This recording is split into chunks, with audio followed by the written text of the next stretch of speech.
Catus Maximus here. A little late with the video today. I've been trying to be more consistent with my schedule. Sometimes I run a little behind. We're talking about this cheap Home Depot Husky locking indexable flex head. I guess they're called double drive ratchets. And decided I'd do a little video as far as cheap and cheesy ratchets. I think in a little stubby format, I kind of like the vertical handle to press sideways, get a little bit more force on it. I never like these double drive ratchets, but I think this is the only time I've ever done a video on one of these styles, and just having this nub stick out the other side of the ratchet just makes it a lot more cumbersome. And the head, I mean, the head is just massive, and it's hilarious to attempt to think this would really ever be a 1/4-inch drive ratchet. Detent isn't too strong, but I guess it's sufficient enough. Uses a basic swing pawl design, and it is locking. What we have is a 2 diameters. When you push that in, it just is grabbing right along the edge. You know, not machined the greatest, but it will lock in like 7 or 9 positions here. And I don't have many of the locking ratchets, but as far as a stubby ratchet, when they're more cheaply made, it's not as big a deal. You're just not going to be in a situation when you're putting so much torque on it. You're really worried about the cheaper ratchet mechanism. The thing about a swing pawl is at least it's low back drag. There's no arguments about that. And I've always just used regular flex heads or ones with just ball detents, and I think that's from my experience. I've broken a couple of the, although I admit though, cheap locking flex heads. You just have to be a little bit more careful using them, and a lot of times they are much more handy because they prevent that head from wanting to flop one direction or the other. And I figured in a stubby that might actually be a better situation. Let's take a quick look at the mechanism. Super cheesy. I didn't realize, but the little pin that holds the reverse lever has actually been riveted and mashed over, so you can't just pop the bottom plate off. How cheesy. So since I might use it once as a 3/8, I think what we'll have to do is fix it up just a little bit here. I guess we'll have to start with this.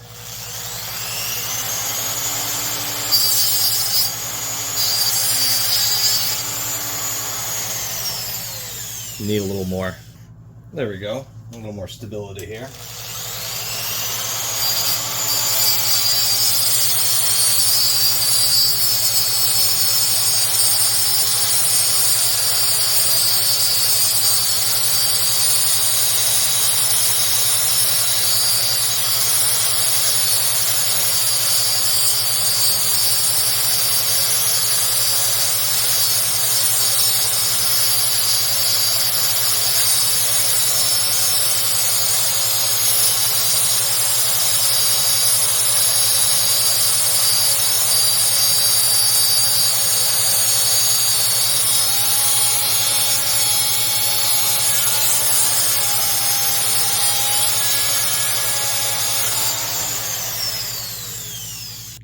I'm not going at full speed to be a little safer in this little vise, but still, even cheap tool steel is still hardened tool steel. It takes a little bit to get through.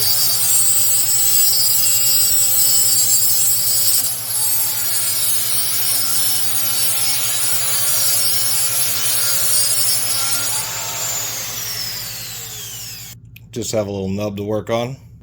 And I'm cutting right through a section of the spring. That's why there was that sudden increase in really orange sparks, was that spring steel. Grind this little thing flat.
what I'm doing here is, I guess, a little bit counterintuitive, but when you're working with hard steels, they don't grind very quickly. So I'm actually using a 40 grit belt, but at a lower speed, just to help prevent it from getting too hot and burning me too much, and you can still make pretty good progress while more easily managing heat. So almost got that flush. Trying to make sure I actually don't hit the reverse switch while doing this. Trying to use a whole section of the belt.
And then doing the thing where I was rotating the anvil is an easy way to get it to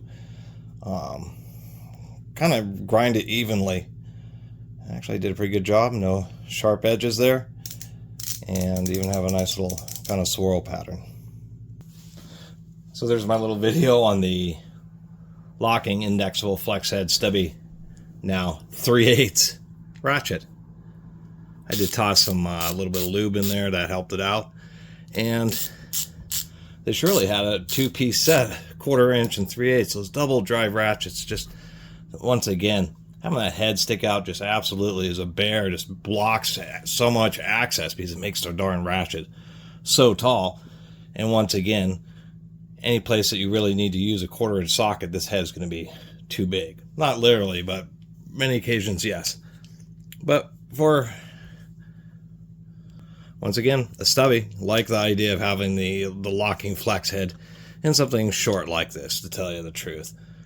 First one I've had, I'll take a cheesy one. Maybe someday I'll get a more progressive, or I should say, professional grade unit.